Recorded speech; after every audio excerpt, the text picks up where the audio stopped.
दुनिया में कुछ ऐसी घटनाएं हुई हैं जिनका जवाब आज तक विज्ञान भी पूरी तरह से नहीं दे पाया। कुछ कहानियां सिर्फ अफवाह बनकर रह जाती हैं, लेकिन कुछ ऐसी होती हैं जिन्हें सैकड़ों लोगों ने देखने और महसूस करने का दावा किया है। आज की कहानी हमें ये ले जाती है अमेरिका के टेनेसी राज्य की ओर। एक छोटा सा गांव है एडम्स। 1817 में शुरू हुई एक ऐसी रहस्यमयी घटना जिसने पूरे देश को हिलाकर रख दिया। इस इंसिडेंट को आज दुनिया द वेल विच हॉन्टिंग नाम से जानती है। लेकिन सबसे डरावनी बात क्या है, यह कहानी कई हिस्से आज भी दस्तावेज, गवाहियों और स्थानीय लोक कथाओं में दर्ज हैं। तो आखिर उस घर में ऐसा क्या हुआ था, चलिए जानते हैं इस वीडियो में। नमस्कार, मेरा नाम है अमित और मैं आपको इसी तरह की horror, realistic story, mystery based incidents सुनाता रहता हूँ। वीडियो में आगे बढ़ने से पहले आप मेरे चैनल को सब्सक्राइब कर लें और बेल आइकन ज़रूर से प्रेस कर दें ताकि आने वाली सभी अपडेट्स आप तक सबसे पहले पहुंच सकें। तो चलिए शुरू करते हैं आज का तगड़ा वीडियो। 1817 का साल, अमेरिका के टेनेसी राज्य का एक छोटा सा गांव एडम्स। यहीं रहते थे किसान जॉन वेल, उनकी पत्नी लूसी वेल, उनके बच्चे और उनकी पूरी फैमिली। वेल परिवार गांव के सम्मानित परिवारों में गिना जाता था। उनके पास अच्छी खेती थी और आसपास के कई लोग उन्हें ईमानदार और मेहनती किसान मानते थे।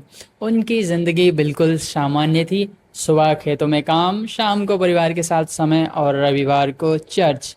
लेकिन एक दिन सब कुछ बदल गया। जॉन वेल अपने खेतों में घूम रहे थे, तभी उन्होंने एक अजीब जीव देखा।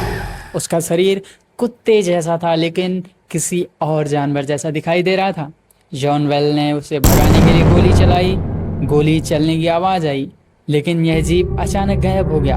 उन्होंने पूरा खेत देख लिया, ना खून, ना पैरों के निशान, ना ही कोई सबूत। उन्होंने सोचा शायद आंखों का भ्रम होगा, लेकिन उन्हें क्या पता था कि डर यहीं से शुरू होने वाला है। इस घटना के बाद कुछ दिनों बाद वेल परिवार के घर में अजीब घटनाएं शुरू हो गईं। हर रात दीवारों पर खरोचने की जैसी आवाजें आने लगीं और ऐसा लगता जैसे कोई घर के बाहर घूम रहा हो। कभी छत पर किसी के दौड़ने की आवाज, कभी दरवाजे अपने आप खुलना और बंद होना, कभी खिड़कियों पर जोर जोर से दस्तक। जॉन बेल ने कई बार बंदूक लेकर बाहर निकले, लेकिन बाहर कोई नहीं था। फिर उनकी बेटी बेट्सी वेल ने शिकायत की कि रात में कोई उसके बाल खींचता है, कभी कोई उसे थप्पड़ मारते महसूस होता है, कभी बिस्तर अपने यहाँ हिलने लगता है।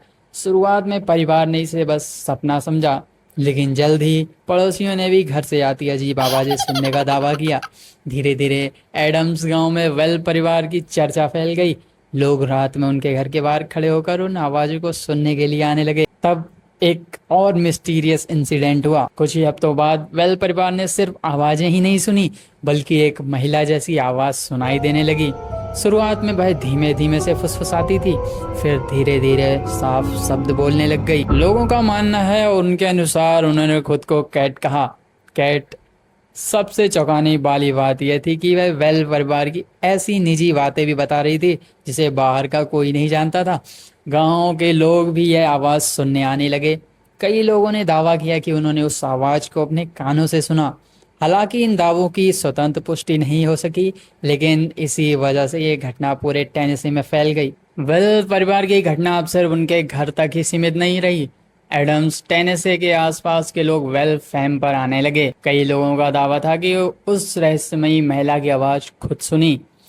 कहा जाता है कि आवाज कभी गाना गाती थी, कभी बाइबल की आवाजें सुनाती थी और कभी तो किसी को डरा भी देती थी। उस समय अमेरिका में यह घटना इतनी मशहूर हो गई कि दूर दूर से लोग वेल फार्म देखने आने लगे। सबसे मशहूर दावा यह है कि बाद में अमेरिका के भविष्य के राष्ट्रपति एंड्रू जैक्सन भी खुद इस जगह पर पहुंचे। लोक कथा के अनुसार जैसे ही उनकी घोड़ा गाड़ी वेल फार्म के पास पहुंची, वह अचानक रुक गई। घोड़े जैसे पूरी ताकत लगाने के बाद भी गाड़ी आगे नहीं बढ़ा सके। तभी एक अजीब महिला जैसी हंसी सुनाई दी। कुछ देर बाद गाड़ी फिर अपने आप आगे चलने लगी।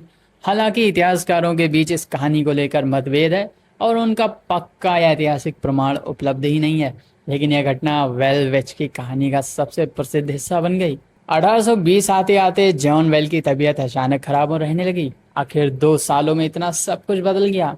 उन्हें अजीब से दौरे पड़ते थे, कभी उनकी आवाज़ बंद हो जाती थी, कभी उनका शरीर सुन्न पड़ जाता था। डॉक्टरों ने इलाज किया लेकिन बीमारी समझ ही नहीं आई। लोक कथा के अनुसार एक सुबह उनके कमरे में एक छोटी कांच की शीशी मिली। परिवार का दावा था कि यह शीशी पहले कभी वहां नहीं थी। इसी दौरान की रहस्यमयी आवाज भी सुनाई देने लगी।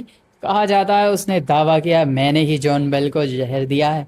हालांकि इस दावे का कोई वैज्ञानिक या कानूनी प्रमाण नहीं मिला। जॉन बेल की मृत्यु के वास्तविक कारण पर आज भी इतिहासकार एक मत नहीं है, लेकिन उनकी मौत के बाद वेलविच की कहानी और भी ज़्यादा पॉपुलर हो गई। आज एडम्स टेनेसी और आज मौजूदा शहर में वेलविच केव दुनिया भर के पर्यटकों को अपनी ओर आकर्षित करती है। हर साल हजारों लोग इस जगह को देखने आते हैं। कुछ पर्यटक दावा करते हैं कि उन्होंने वहां अजीब आवाज़ें सुनाई दी, कुछ कहते हैं कि उन्होंने किसी अदृश्य मौजूदगी को महसूस किया।